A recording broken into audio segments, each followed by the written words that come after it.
connect them to Islamic values. Those things are like characteristics of the effective people, of the successful people. And we tackled last time one of them, the first one of them, which was, anybody remembers? Being proactive. Being proactive. أخذ روح المبادرة والسبع. وتعلمنا في المدارس الصغيرة لا تؤجل عمل اليوم إلى الغد. We all learn, like, do not delay the work of today until tomorrow. Do not delay it to tomorrow. So being proactive is quickly meaning what? Here, I'm asking you. It means what? We discussed this in detail last time. What does it mean to be proactive? What does it mean? The people who are proactive, how do they look like? What is their approach in life? You remember we talked about two circles. The circle of دائرة الاهتمام, دائرة التأثير. The circle of influence, the circle of concern. The people who are proactive will focus on لا يكلف الله نفسا إلا وسعها, on the things that are within their capacity. They would not focus on the things that are outside their capacity, right? So they would not blame on things that they cannot do.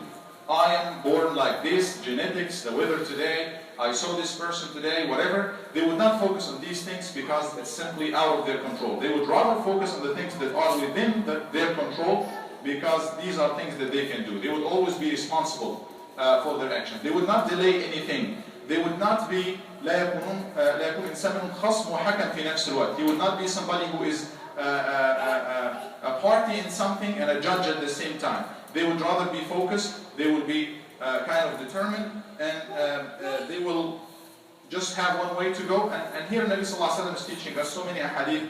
يقول بادروا بالأعمال سبعا هل تنتظرون إلا. And he mentioned 7 things. He said, proceed forward and vie and go fast to do actions before 7 things happen to you. You are not waiting unless for any of these 7 things. And he mentioned some of them, like getting old, getting sick, or the Dajjal that will come, or the end of the time, السبع. So he mentioned so many things. You need to work. You don't want to delay anything. Those people, amongst the things that they can control, just as an example, is our words. Because this is something you can control. You can control. You can control what to say or what not to say. Many of the things that we say, we control them before we say them. Once we say them, those words, they control us. They control us. You can be judged. You can be taken to the court because of a word that you say, right? So the proactive people will be in control of their actions, in control of their time, and control of their words. They know what do they say. They would not behave based on emotions. And Allah subhanahu wa ta'ala يقول إن جاء أيها الذين آمنوا إن جاءكم فاسق بنبأ فتبينوا. If you got a news, especially if it's from somebody who is questionable, you need to verify it. Do not base your actions, do not do your action based on some kind of things that are not confirmed. So proactive people will take everything serious.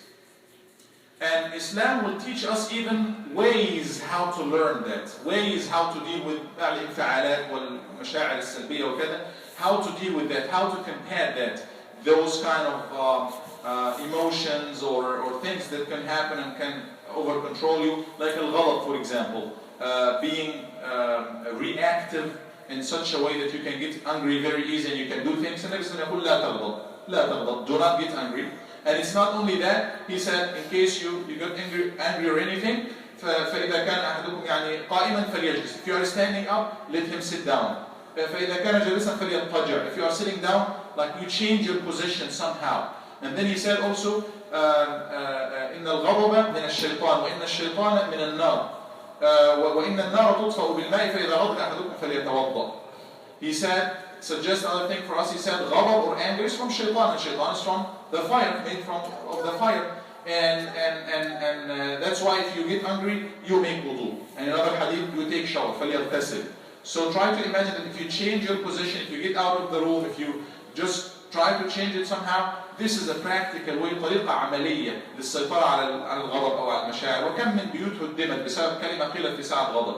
كم من صداقات يعني انفصمت العرى بين الصديق وصديقه بين كذا وكذا، حتى روابط عائلية بسبب غضب، لحظة غضب. كم من إنسان قتل في لحظة غضب. يعني because of anger you might see so many friendships are being severed, cut. Even marital relationships cut. So many things could happen just because things that are not meant. Proactive people would mean what they are saying. Before they speak, before they act, they would ask themselves, is that based on a reaction, based on something or it's based on my principles? I say that because I want to say it, because it's right to say it, proactive people would always question all of these things. Tonight, inshallah, very quickly, the second habit, العادة الثانية من عادات النجاح, of the 7 habits of the highly effective people, begin with the end in mind.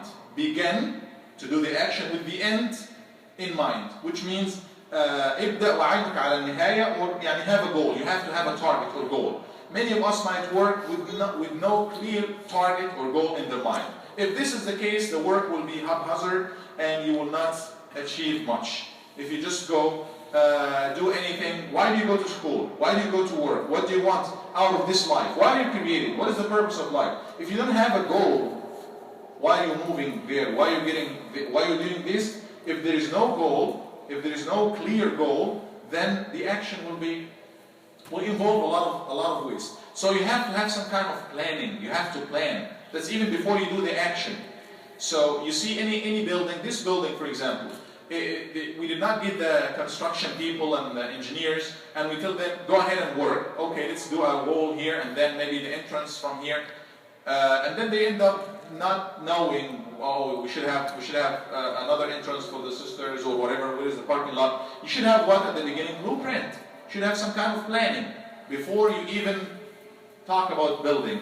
Then you bring the action, you do the action based on this blueprint, based on this thing. So in the same way, you should have a target in your mind. Stephen Covey is talking about this as the first creation, the second creation. The first creation is you create things in your mind. You think of your goal. You set it in your mind, if you wish. You set it in your mind and you live with it.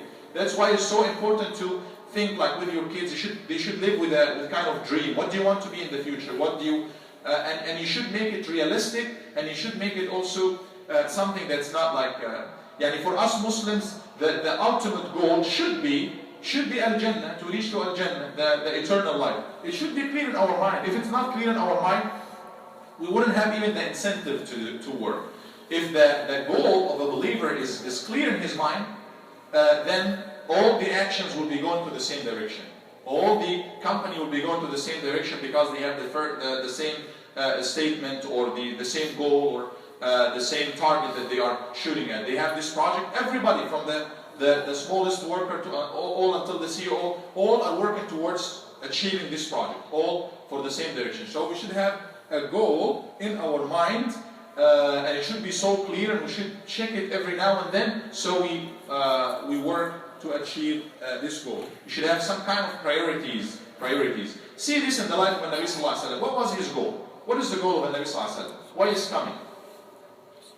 To guide people, to take them from al-dhulumat ila an-nur, from darkness to light. That's his goal. So in the middle of all of the persecution, في وسط الاضطهاد والمعمعة في أهل مكة يعذبون ويقتلون ويشردون ويضعون هذا في الشمس ويضعون السياخ والأحجار. يعني a lot of ways of persecution for everybody, for no reason. They didn't have any reason to do that because those people didn't do nothing to them, nothing. 5 years have gone, maybe more, and Nabi Sallallahu Alaihi Wasallam is one day sitting في الحجر عند الكعبة, and the Sahaba came, and all they requested from Nabi Sallallahu Alaihi Wasallam, they said, what? Ya Rasulullah, ألا تستنصر لنا? Ya Rasulullah, O Messenger of Allah, don't you ask victory for us? Is there anything bad or wrong in that, in asking that? Do you feel there is anything wrong? And Nabi Sallallahu Alaihi Wasallam, he got angry and he said, Inna rajul, indeed a man from a previous nation used to be brought, and there was so much persecution that they would bring like a chainsaw, like a saw, and put it in his head, al-minshar yuba ala ra'sihi, and they will split him into two, or they will skin him like you skin they will take the skin out. قال فما يصده ذلك أو ما يصرفه ذلك عن دينه, and this will not make him divert his attention or make him just go out of track of the deen. That's his deen. وَلَكِنَّكُمْ قَوْمٌ تَسْتَعْجِلُونَ, but you are kind of hasty to see the outcome. So Nabi Sallallahu is teaching them that you should have a goal. Our goal is there. It should be clear. You should have faith in it. You should have faith it's coming. It's clear in another couple of questions, couple of situations, and I will inshallah conclude by that. One situation in Nabi Sallallahu Alaihi Wasallam, again towards the end of the Meccan period, in the middle of all of this ittihad, persecution, and he tried everything in Mecca, not working. He said, let me try another city. He went to Al-Ta'if, and he was calling the people of Al-Ta'if, and he was even worse. They said the worst words to him, and they even asked the crazy mad guys and their children to just throw him with the stones and go after him, and they did it until he was bleeding, alayhi salam. In the middle of all of that, Allah sent the angel of the mountains, the angel guardian responsible for the mountains. If you wish, I'm coming by the order of Allah. Jibreel came and he said, I'm coming by the order of Allah, this is the angel of the mountains, you ask him. The angel of the mountains, he said, if you wish, I could just fold the two mountains, literally fold the two mountains, and I would crush everybody between the two valleys. What did the Nabi Sallallahu Alaihi Wasallam say? Probably if he asked him, yes, please do it, because he tried with them for over 7-8 years, I guess, around that time. Nobody is responding. Actually, they were responding negatively. So he didn't say that. He said no. ولكني, what did he say? أرجو أن يخرج الله من أصلابهم من يعبد ولا يشرك به شيئا أو كذا. He said, I hope, or my goal, my target, my wish is that Allah will bring, even if they didn't believe, Allah will bring from them a generation that will what? That will accept Islam, that will worship Him alone, not associating anybody with Him. So what is he saying? He's saying, I have a goal, and the goal is clear in my mind. I'm not coming to destroy these people. If the goal is to destroy them, well, that was the chance. If the goal is to take revenge or ينتقم أو كذا كان هذا الوقت. Like, that's not the goal. Again, it's happening again. Those people did not accept Islam, did not even let him practice Islam freely. He left entire Mecca for them. He migrated to Al-Madinah alayhi salam, Battle of Badr, and then the Battle of Uhud. They came all the way to Al-Madinah to fight him, and they even won the battle, even though a lot of scholars argue whether they won or not. But they won, and they even hurt him عليه الصلاة والسلام. كسروا رباعيته ودخل المغفر في وجنته، حديد يوضع هكذا على الوجه، فضربه عليه ضربة فدخل في الوجه وانكسرت الرباعية وشجت رأسه. He got a lot of bad injuries, and in the middle of all of that, he raised his hands. الصحابة, they said, we thought he is going to do what? To make dua against them. What did he say? اللهم اغفر لقومي فإنهم لا يعلمون. Oh Allah, forgive my people. They don't know.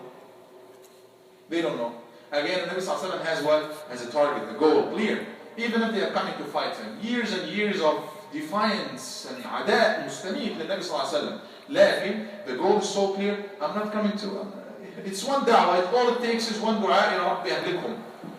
سيدنا نوح عليه السلام يعني دعا قومه فقال رب لا تذر على الأرض من الكافرين ديارا. والأنبياء دعاهم مستجاب. يعني Allah would respond to him his dua. But he didn't do that because the goal was so clear. So let's have a clear goal. And the way we shape our goal should be, we should take our time to shape the goal. We should take our time to shape and think and give it time. The goal, what do you want? Why do you go to this place to work? What do you want of the life, the ultimate goal of life? What do you want to do out of your life? So الأهداف لابد أن تكون واضحة تماما. You should not let other people, this is what they say, think out of the box. Do not just because your father is setting this goal that you go by it. Because the community or the group around you, no, Allah criticized so many people when He said, وَإِذَا قِيلَ لَهُمُ اتَّبِعُوا مَا أَنزَلَ اللَّهُ قَالُوا بَلْ نَتَّبِعُ مَا أَلْفَيْنَا عَلَيْهِ آبَاءَنَا وَمَا وَجَدْنَا عَلَيْهِ آبَاءَنَا أَوَلَوْ كَانَ آبَاؤُهُمْ لَا يَعْلَمُونَ شَيْئًا وَلَا يَهْتَدُونَ. They said when they were requested or they were asked to follow Allah and Rasul, they said no, we would rather follow our forefathers. Allah saying, even if they would follow their forefathers, even if they are not guided and they don't know nothing, so you have to check the goals. Do not just follow anything. Do not let others shape things for you. You rather think. Do not let even your habits, your old habits, as He said, العادات القديمة, do not let that affect you and shape your life because it's bad habits. Okay, I want to do that. So no. Think about it. Is it a good thing to do? Is it going to give you something good in your life? Think about your goals. Set your goals. In His words, begin with the end in mind. نسأل الله عز وجل أن يرزقنا من الأهداف العليا والقيم العليا في هذه الحياة ما يرضيه عنا. May Allah عز وجل give us معالي الأمور, the best of all things. May Allah subhanahu wa ta'ala give us the best in this life and the best in the hereafter. And may Allah subhanahu wa ta'ala protect us from the hellfire. جزاكم الله خيرا وصلى الله على سيدنا نبينا محمد وعلى آله وصحبه.